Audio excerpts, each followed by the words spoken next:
wabarakatuh. Alhamdulillah. Alhamdulillahilladzi sahala al-ibadi tariqal ibadah wa yassar wa wafahu ujur a'malihi min khazaini jawdihi allati la tuhsar. Asyhadu an la ilaha illallah wahdahu la syarika lah al-malik al-akbar. Wa asyhadu anna Muhammadan abduhu wa rasuluhu asyafi' fil mahsyar. Allahumma salli wa sallim ala nabiyyina Muhammad wa ala alihi wa ashabihi wa man tabi'ahum bi ihsanin ila yaumiddin. Amma ba'd. Fa ya ayyuhal hadirun ittaqullah haqqa tuqatih wa la tamutunna illa wa antum muslimun.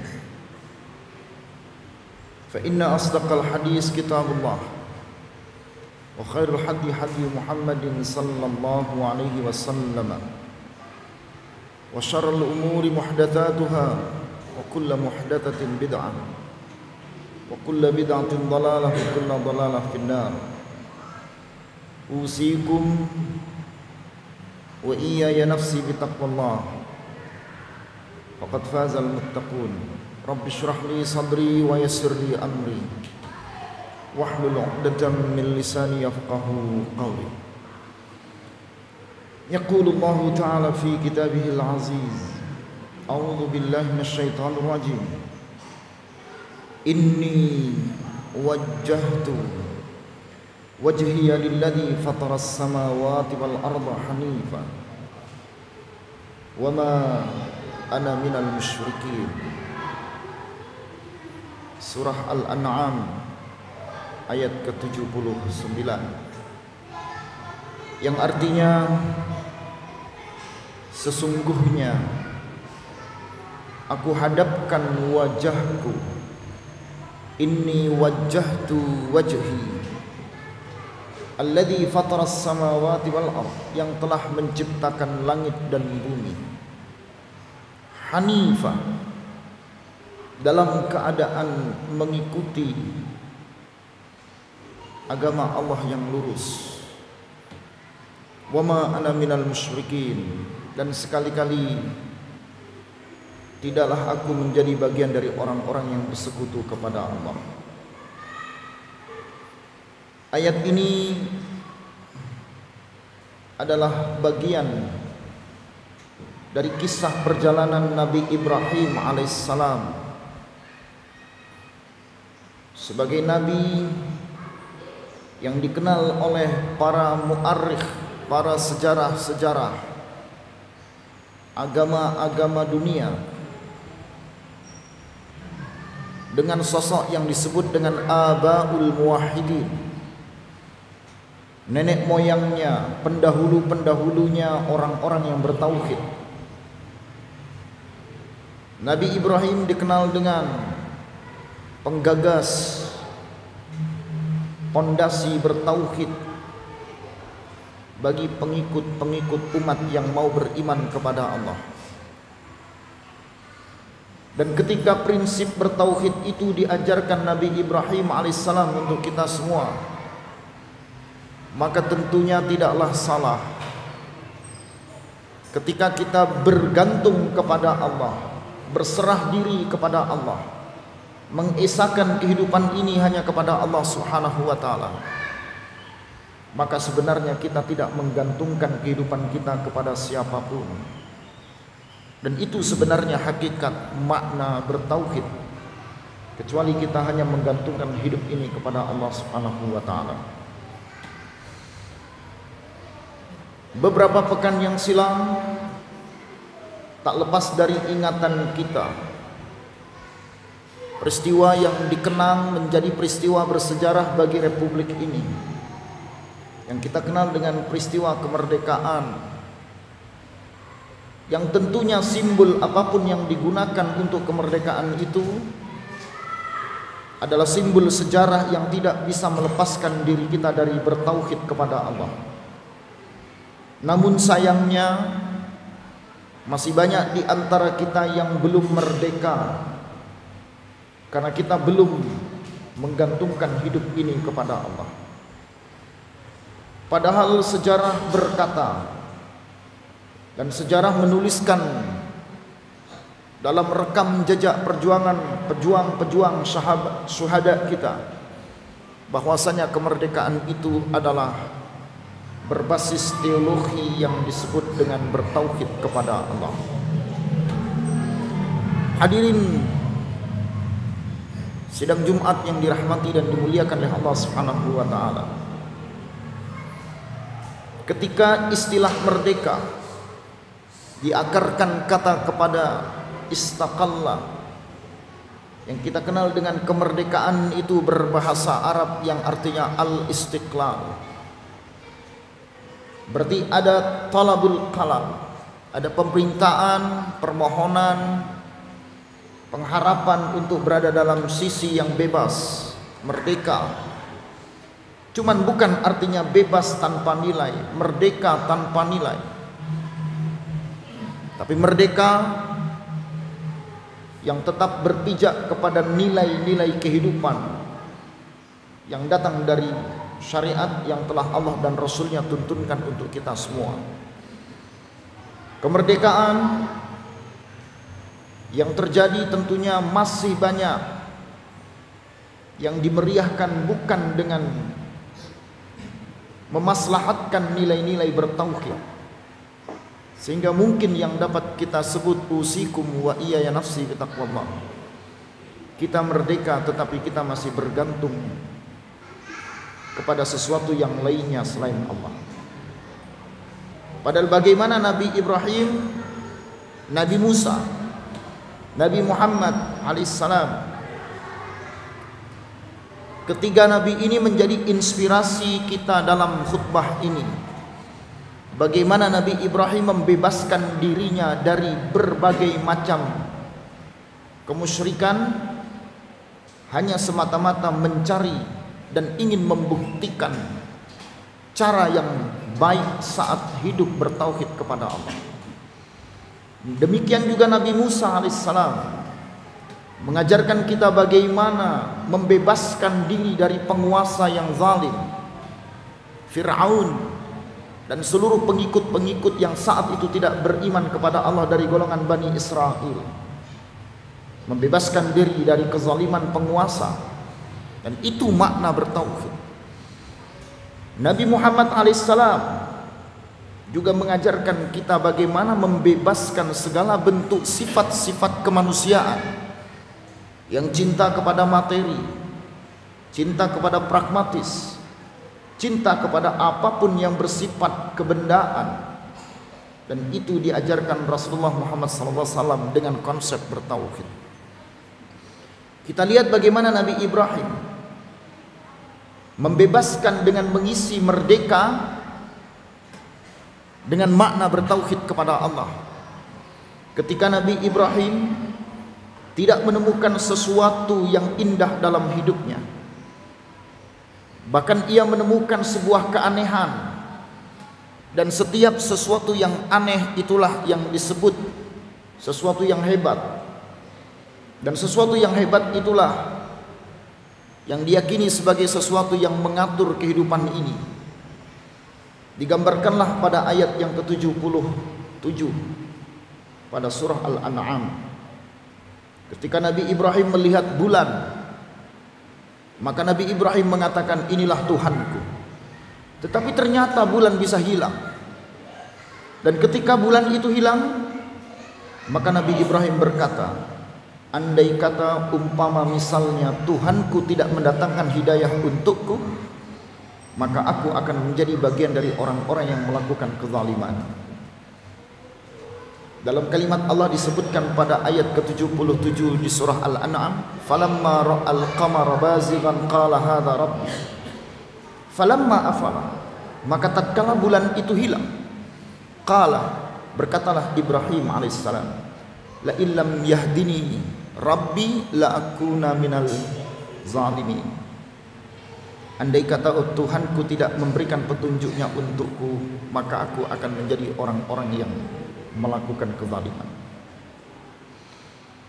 Begitu Nabi Ibrahim melihat matahari, maka Nabi Ibrahim mengatakan, ini baru Tuhan, karena matahari lebih besar daripada bulan. Dan ketika bulan lebih kecil daripada matahari, disitulah Nabi Ibrahim mengakui, ini baru Tuhanku. Falamma ra'a asy-syamsa bazighatan qala hadza rabbi hadza akbar. Falamma afalat, maka ketika matahari itu hilang, di situ Nabi Ibrahim berpikir, qala inni bari'um mimma tusyrikun. Aku melepas diri dari apa-apa yang kalian lakukan yang menjadi bagian dari sifat-sifat perilaku kemusyrikan. Dua ayat ini mengajak kita berpikir. Nabi Ibrahim tidak ingin menggantungkan kepada sesuatu. Nabi Ibrahim tidak ingin melihat sesuatu. Nabi Ibrahim tidak ingin menyertakan hidupnya kepada sesuatu. Dan sesuatu itu bukanlah sesuatu yang kekal, yang abadi, yang indah. Coba kita flashback dalam hidup kita hari ini. Kita masih bergantung kepada kehidupan yang apa kita lihat, yang apa kita dapat. Kita masih bergantung dalam kehidupan kita, di mana posisi kita, di mana situasi kita, bersama siapa kita hari ini. Maka kita belum merdeka, karena kita masih belum bisa bertauhid kepada Allah. Menggantungkan diri kita kepada apa yang kita lihat hari ini. Hari ini kita dapat apa? Hari ini kita duduk di mana? Kita bersama siapa? Posisi kita apa? Materi yang kita miliki dan yang kita bawa apa? Nabi Ibrahim tidak menggantungkan itu. Kalimat Allah yang menjadi pembuka dalam khutbah kita, inni wajjahtu wajhiya lilladzi fataras samawati wal arda hanifah wa ma ana minal musyrikin, menjadi inspirasi yang menguatkan hidup kita. Kalau bertauhid yang diajarkan Nabi Ibrahim alaihissalam dapat menjadi tolak ukur, membentengi bagaimana krisis akar bertauhid hari ini dalam kehidupan berbangsa dan bernegara di negeri kita. Inspirasi yang kedua, bagaimana Nabi Musa alaihissalam membebaskan dirinya dari kecaman, kezaliman, penindasan penguasa yang hari itu tidak bersikap adil. Dalam Pancasila kita diminta untuk bersikap adil pada sila yang kelima, keadilan sosial bagi seluruh masyarakat Indonesia. Fasu'al ainal adalah, muncul pertanyaan, di mana keadilan? Kita akan mengatakan keadilan itu dikembalikan kepada Allah. Tetapi akankah muncul keadilan di saat seseorang bergantung antar sesama manusianya? Melihat penguasa yang melakukan kezaliman yang hari itu kita kenal dengan Fir'aun, Nabi Musa alaihissalam diutus oleh Allah mengajarkan kehidupan bertauhid yang tidak bergantung kepada penguasa, pembesar, dan bukanlah kekuasaan, kebesaran yang hari itu terjadi di kehidupan Fir'aun menjadi kekuatan yang menyelesaikan sebuah masalah dalam kehidupan manusia saat itu. Diperintahkanlah Nabi Musa alaihissalam untuk keluar dari kota Mesir. Saat Nabi Musa dibesarkan di kalangan istana yang dimiliki oleh Fir'aun, ketika berjalan keluar, dalam surah Al-Qasas cukup panjang diceritakan, berjalanlah Nabi Musa sampai 7 hari 7 malam tidak membawa bekal apa-apa, hingga sampai pada kota Madian dan bertemu dengan beberapa penduduk negeri Madian. Dan di antara penduduk negeri Madian yang saat itu adalah 2 orang wanita, yang di antara keduanya membawa seekor kambing yang sedang akan mati. Dengan tegar Nabi Musa begitu menemukan mata air yang ada itu akan ia minum, tapi melihat ada 2 wanita yang membawa 2 ekor kambing dan kambingnya sekarat akan mati. Seketika itu Nabi Musa memberikan air yang akan ia minum kepada 2 ekor kambing itu. Bayangkan bapak-bapak, ibu-ibu, jamaah hari ini coba. Ketika hari ini kita menemukan sesuatu yang itu menjadi penopang penguat hidup kita, lalu kita mendapatkan rekan-rekan di sekitar kita yang sebenarnya membutuhkan sesuatu yang kita dapat. Adakah keterpanggilan? Adakah kekuatan untuk membantu? Adakah kepedulian untuk menyelesaikan permasalahan keadilan sosial yang digambarkan dan itu menjadi prinsip dalam hidup kita bernegara, berbangsa? Mungkin tidak. Tapi Nabi Musa tidak. Nabi Musa berikan air tersebut sehingga 2 wanita pemilik kambing itu lari melaporkan kepada ayahnya. Dan ternyata ayahnya adalah Syekh Madian, pembesar di negeri Madian. Mungkin kalau sekarang kita sebut gubernur atau bupati. Dipanggillah Musa, lalu Nabi Musa diminta untuk menikahi salah satu di antara 2 putri tersebut. Berjalan dalam kurun waktu yang cukup panjang, Nabi Musa diminta untuk memilih menetap di negeri yang hari ini kita sebut dengan negeri Yordania. 8 hingga 10 tahun dijalani dalam proses memahami bertauhid.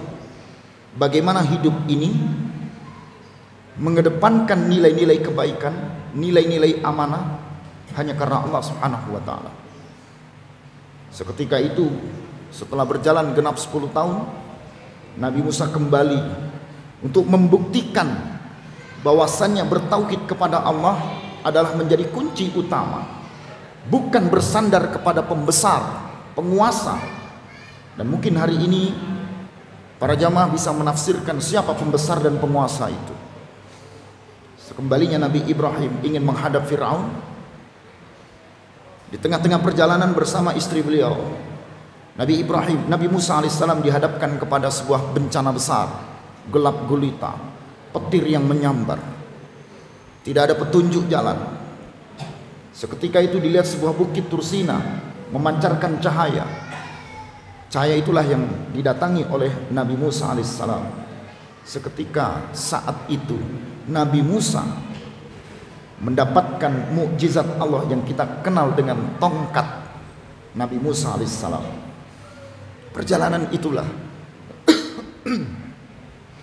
yang membuktikan ketauhidan bersandar kepada Allah menjadi sebuah kekuatan untuk melawan penguasa yang saat itu penuh dengan kezaliman. Pada kisah yang terakhir, ambil ibrah pelajaran dari kisah yang terjadi pada Nabi Muhammad alaihissalam. Bagaimana Nabi Muhammad mengajarkan falsafah kehidupan dalam bertauhid, termaktub dalam surah Al-Humazah. Bagaimana orang-orang yang menumpuk harta, termaktub dalam surah Al-Ma'un, menjadi falsafah kehidupan bermuhammadiyah dengan falsafah hidup yang diambil dari surah Al-Ma'un. Bagaimana kita menjadi orang-orang yang tidak mendustakan agama Allah di saat materi, kekuasaan menjadi penguat dalam hidup kita. Usikum wa iya nafsi bitaqwallah. Kesemua ini mengajarkan kepada kita bertauhid, mengembalikan semua perkara dan urusan kehidupan ini hanya kepada Allah Subhanahu wa taala adalah menjadi sebuah solusi yang tidak menyandarkan kehidupan kita kepada sesuatu yang bersifat kebendaan, materi, posisi dan situasi, keadaan, tetapi bagaimana bersandar kepada Allah setelah kita berikhtiar dengan seluruh kekuatan, badlul juhdi bin nafsi wal mali, membangkitkan segala bentuk kesungguhan dalam hidup yang berangkat dengan bersungguh-sungguh membangun potensi diri dan mengembangkan potensi yang dimiliki, yaitu materi. Ketika itu disandarkan dalam hidup kita, maka sebenarnya merdeka yang sesungguhnya adalah ketika kita terbebas dari belenggu apapun, dari cengkraman apapun. Saat kita hidup hanya bersandar kepada Allah, maka ada prinsip muraqabatullah, Allah yang akan selalu menjaga kita. Allah yang akan selalu mendatangkan pertolongan kita, Allah yang akan selalu menemani dalam setiap kehidupan kita.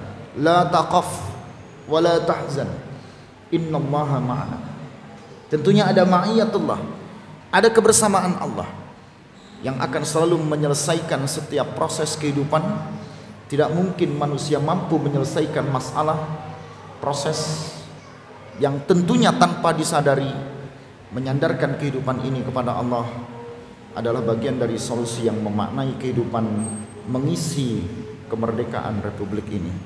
Barakallahu li wa lakum fil Qur'anil Karim, wa nafa'ani wa iyyakum bima fihi minal ayati wa dzikril hakim.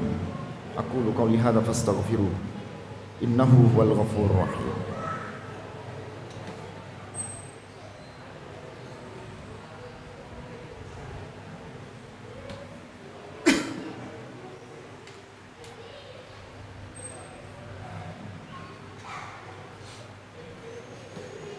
Alhamdulillah, alhamdulillah rabbil alamin, wa la udwana illa 'alal zalimin.